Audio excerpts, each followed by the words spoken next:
Welcome to another lekker technical episode of the Professional Plumber Podcast. My name is Willem and I'm your host.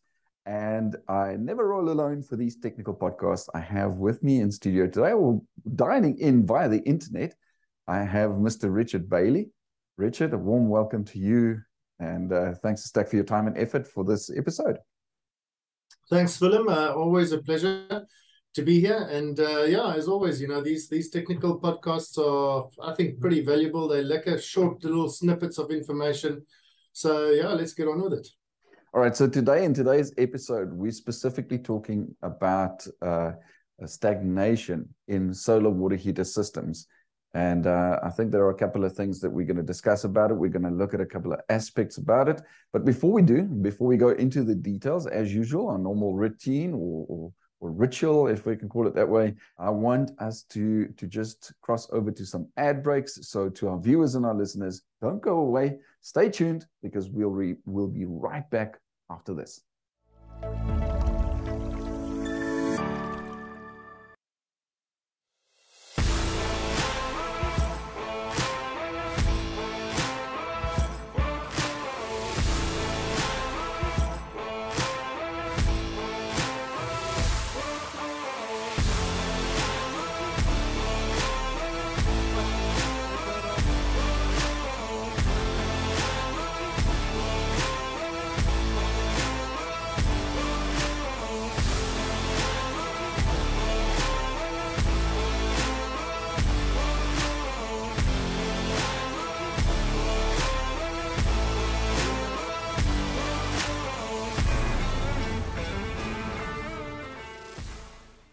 The Pirb Master Plumber Recognition Program has officially arrived.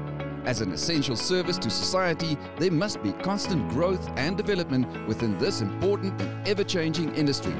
Developed by the Pirb, the Master Plumber Recognition Program has launched as a new Pirb designation, allowing industry champions to take the lead. Skilled and experienced plumbers equipped to take the lead, enroll today to start your journey in becoming a recognized Pirb Master Plumber. Occupational health and safety is not only enforced through legislation, but also critical for the sustainability of society, our economy, and the environment. TMP Magazine offers you convenient and easy access to information about occupational health and safety, especially for the skilled trades industry, right at your fingertips. Stay healthy and stay safe by staying informed. TMP Magazine, available on App Plumber or at www.themasterplumber.co.za. Welcome back. You are still tuned into a lekker technical episode of the Professional Plumber Podcast with me and Richard Bailey. Richard, I mentioned just before we went into our ad break that today we're going to discuss specifically stagnation in solar water heater systems. We've spoken about solar systems so many times, but we've never touched on this specific subject. So what is meant when we say stagnation in a solar water heater system? Well, stagnation, the word stagnation means that something is not moving. And that's exactly the same meaning in a solar system. Let's just, for clarity, define what kind of solar system we're talking about. We're talking about a domestic solar water heating system. So don't get confused with your electric solar system. This is not what we're talking about. We're talking about a water heating system. And in this case specifically, when we refer to stagnation, we refer to the circulation within that system. So when we say this system is stagnant or it has stagnated, it is the circulatory action that has stagnated within the system. So let's get to that circulation part, or the circulation aspect thereof. What exactly is, define that circulation for us, please. Yeah, so one needs to understand that a solar water heater or a system comprises of many components, but there's two main components, and that is the collector and the storage. So you need to collect the heat. And in a domestic, in a solar water heater, we collect it via the UV rays, which excites the certain materials within the solar collector, which in turn creates heat. And this is how we collect that heat. But it is a separate component from the actual storage water heater. So the heat is sitting somewhere over there remotely. We need to get that heat energy into the geyser. And so we typically, well, not typically, it is a case of circulating some fluid, some heating fluid from the collector into the storage container and thereby transferring that heat. So one can infer from that that if you have a collector, which is apart from a storage container, you have to have that circulation. Once that circulation stops, well, you're not doing anything. You're not collecting it. You're collecting the heat, but it's not going anywhere and it's not doing any useful work for you. So when we talk about stagnation in the solar system, you're still collecting the heat. Everything's still in place, but you are not transferring the heat from the collector to the storage container. Richard, in other words, by all means, I'm deriving from this that the circulation can at some point stop or stagnate. We are speaking about, we're using the term stagnate. 100%. So it does stop. And there are numerous factors that can contribute to a solar system or the circulation within a solar system stagnating. So let's look at the two different types of solar systems. One being thermosiphon. Now, thermosiphon, I know that we have chatted about it on different podcasts, but just for refresher and for context, a thermosiphon system relies on the natural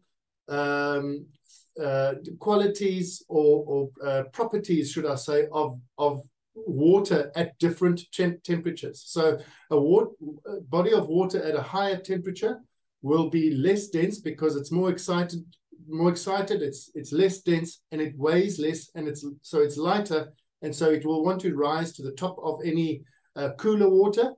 And the converse is true for the cool water. So we take advantage of that phenomenon in a thermosiphon system whereby the cool water displaces the hot water in the panel below and vice versa for the hot water.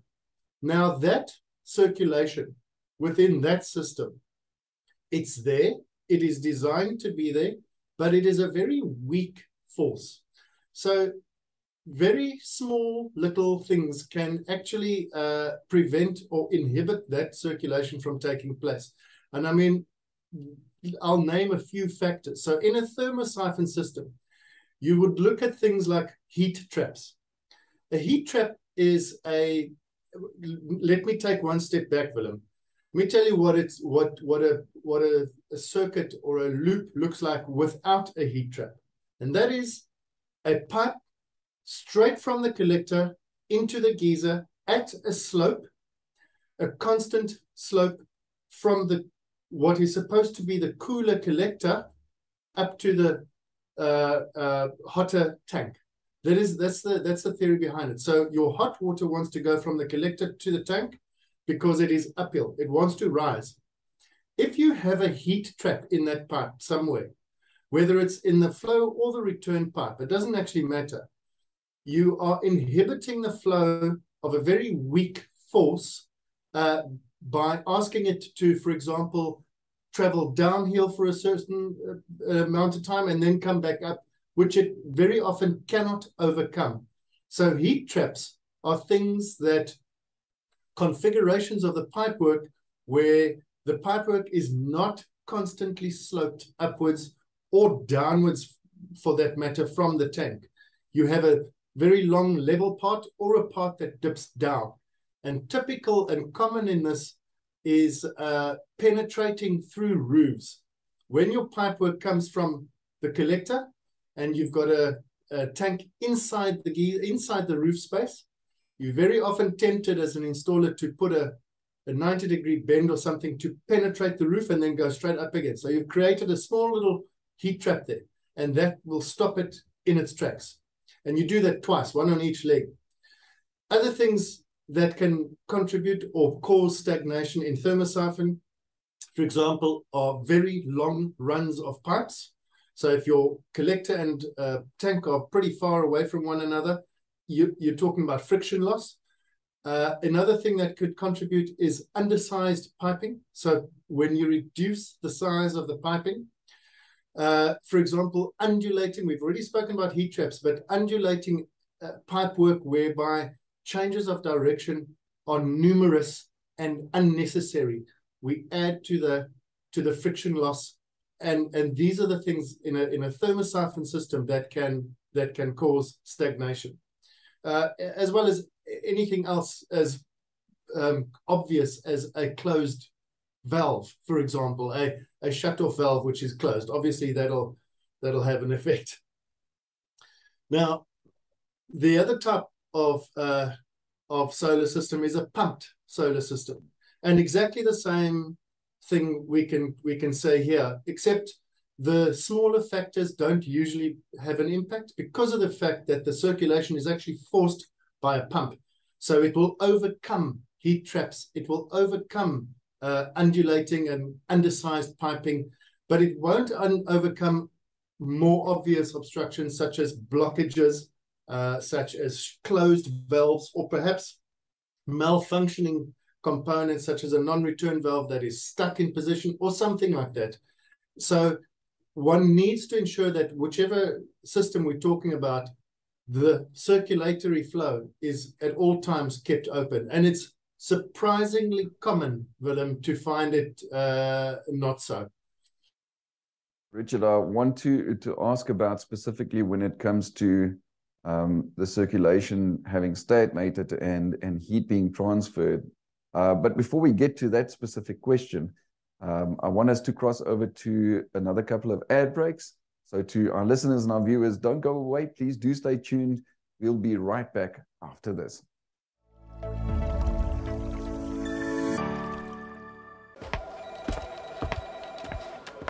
Good day. How can I help you? Hi, I'm here to log in my COCs, but I seem to be having an issue with my computer. No problem. But did you know that you can log your COCs using an app on your cell phone? Oh, what app is that? It's called the App Plumber. Do you have a smartphone with you? Yes, I do. Oh well, let me show you how it works. Not only can you access your PIRB profile on the App Plumber, but you can also earn CPD points while exploring the plumbing industry in the palm of your hand. Download the app from Google Play Store and join thousands of other happy users.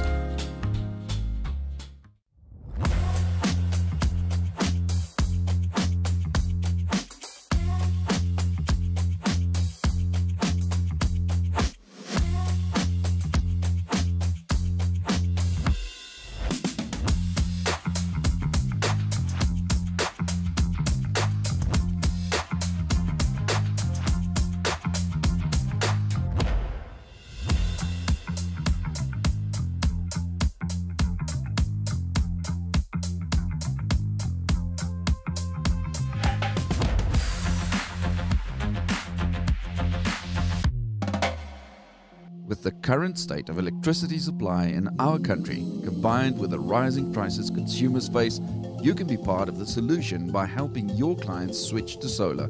Complete the articulated SANS 10106 Domestic Solar Water Heating Systems course to become an accredited installer.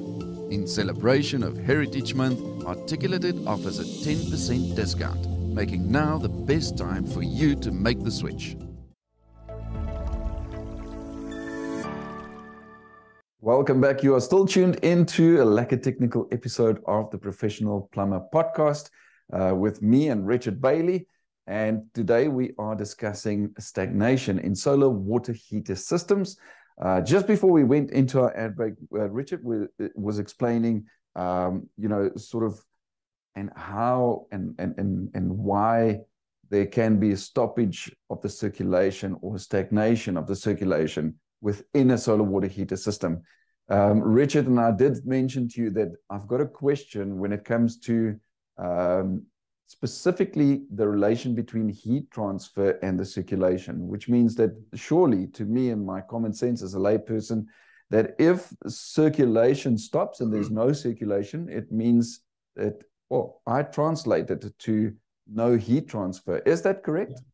Yeah, 100%. So like we said in the beginning, when you've got a separate collector from the storage container, you need that circulation to take place in order to transfer the heat energy from the collector to the storage container. So yeah, you're quite right. If that stops, well, you've got no heat transfer into the storage container. But so what happens to the system then?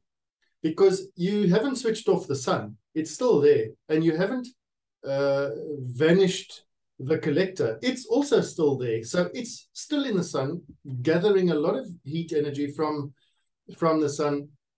And what happens to that heat energy? Well, first of all, it's good to note that, you know, there is I don't want to get too technical, but there's a relationship between the existing temperature of an object, for example, the collector, and how much more energy it can then absorb. And the higher that temperature gets to, the less energy it can absorb, and the less the rate of absorption is. So it does get to a point where it kind of says, okay, now I'm hot enough and I'm not going to get any hotter.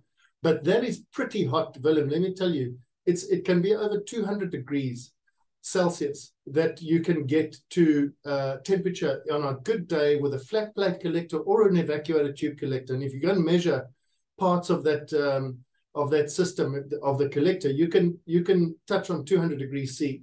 So we're talking about superheated water. Sometimes it's water, sometimes it turns to steam. You know, in our climate, we don't see temperatures of 200, but I'm just giving you a possibility. So essentially the point I'm making is we call it stagnation, and with stagnation comes serious overheating of parts of that installation. And overheating can have devastating effects, not only on the system, but if it's allowed to propagate and if interfered with, and if it finds a human being in its vicinity, watch out, because it becomes a lethal thing. So we're not going to get into the technicalities of overheating and thermodynamics and how one can experience what we call superheated water within a pressurized system, because that's another thing. If you suddenly release the pressure of superheated water and you revert it back to atmospheric pressure, you have a catastrophe on your hands. So we're not going to get into that. But the overheating is one real problem. And the second real problem for Mr. and Mrs. Jones out there is that just because the heat transfer isn't happening between the panel and the tank doesn't mean that they haven't got hot water. Because 90% of these geysers are electrically backed up, Willem. So their experience is one of, well, everything's hunky-dory. So they don't recognize that there's no solar benefit for them from the system. So they're happily using hot water, thinking that they're benefiting from solar, where in fact they're not. So that's a cost implementation for them. Plus they are seriously damaging the equipment. Plus me personally, I have this aberration for wasted heat energy sitting in a panel, which, you know, I could be so well utilized. I have this, I love things to be functional. So when I know that something's stagnated and it's been stagnated for 3 years and nobody's realized it, it's a problem for me personally, but it's a problem for the household as well. So that's what the consequences of this are. And I'm telling you, Willem, that what I've just described can be caused by something as simple as 2 bends in the wrong place in a set of pipes, and it causes all these problems. So yeah, be vigilant.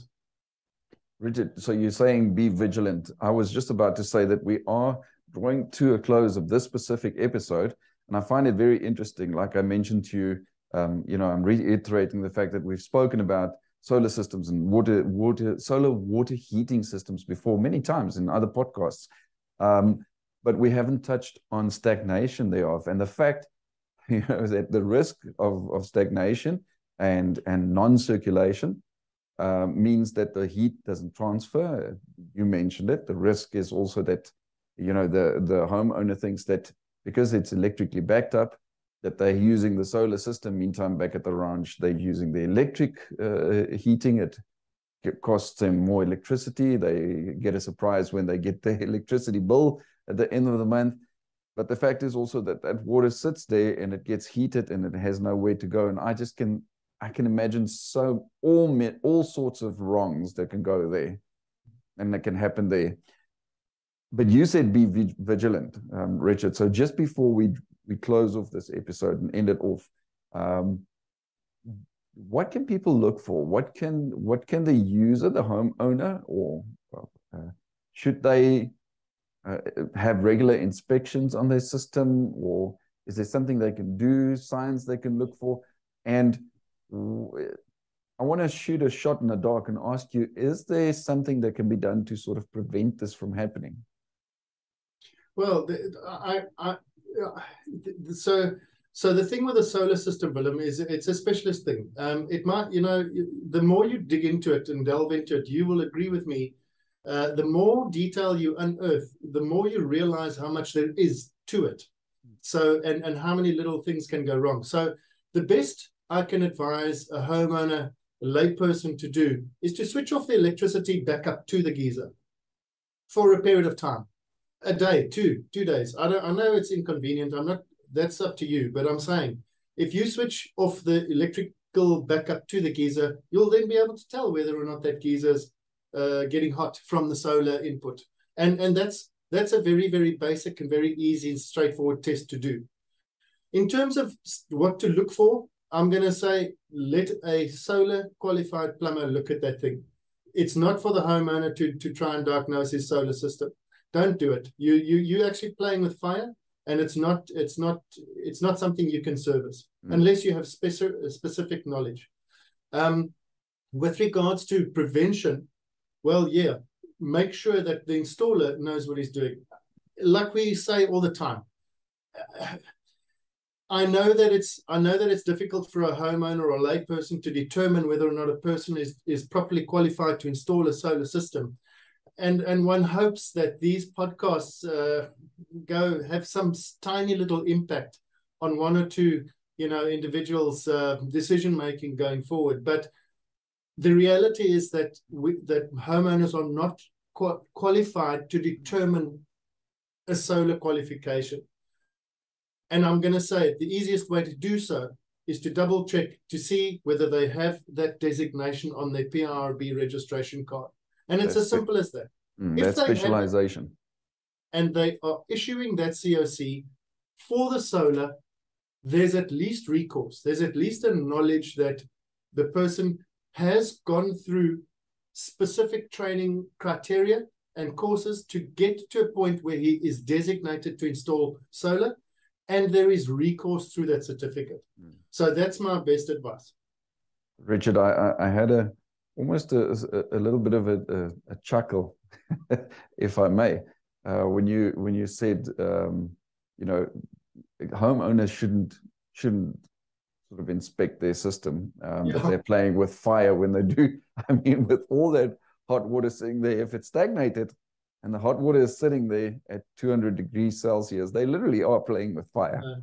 You've got no idea, Willem, the amount of damage that can be done from an overheated solar system. There are so many scenarios, but we won't get into that. But yeah. But to the plumbers out there, Richard has mentioned this, and we reiterate the fact that solar systems or domestic solar water heater systems are far more complex. It is a specialist field, and you can listen to podcasts like these, listen to and watch them for that matter. But there are also courses that you can go and do to become that accredited solar water heater installer. I mean, just on IOPSA's e-learning platform, Richard, there's the SANS 10.10.6 domestic solar water heater course. Am I correct? Yeah. I mean, that is perfect for the people to, and I mean, that's not only for them to learn the ins and outs and the intricate parts of solar water heater systems, but also that offers them that opportunity to expand their services and their business. That's how I see it. But Richard, we are drawing to a close of this episode. Once again, as usual, thanks a stack for the information that you share with us. I love learning from these conversations. So thank you. No, it's only a pleasure, Willem, as always. Yeah, no, thanks very much.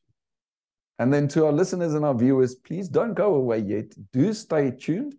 We are going to bring you some interesting and cool industry announcements. Stay tuned.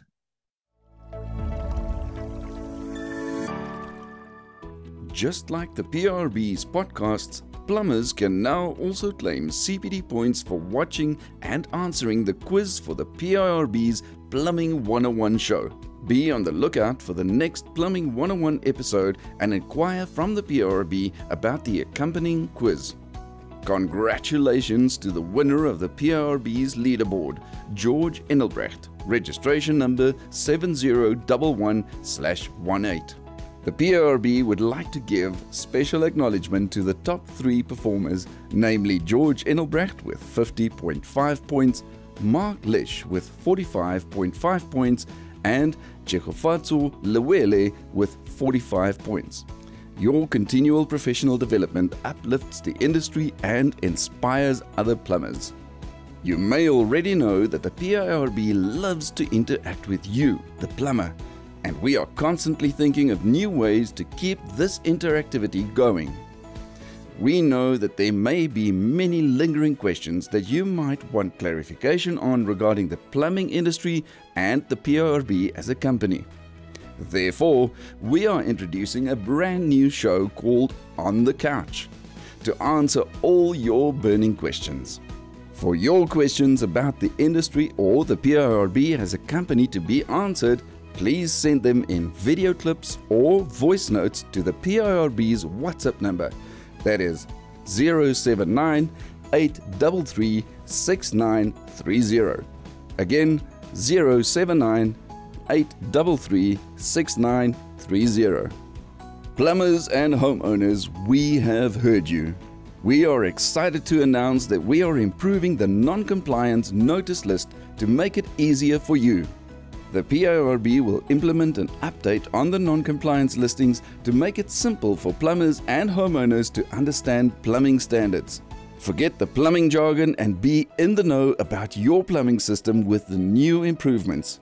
Be on the lookout for the new non-compliance list coming soon.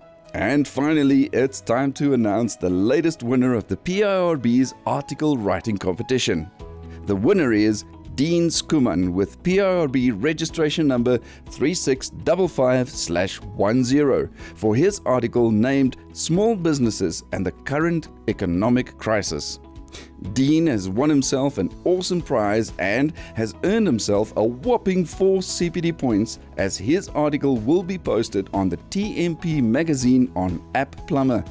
Be sure to enter the next round of this exciting competition. Contact the PIRB today to find out more.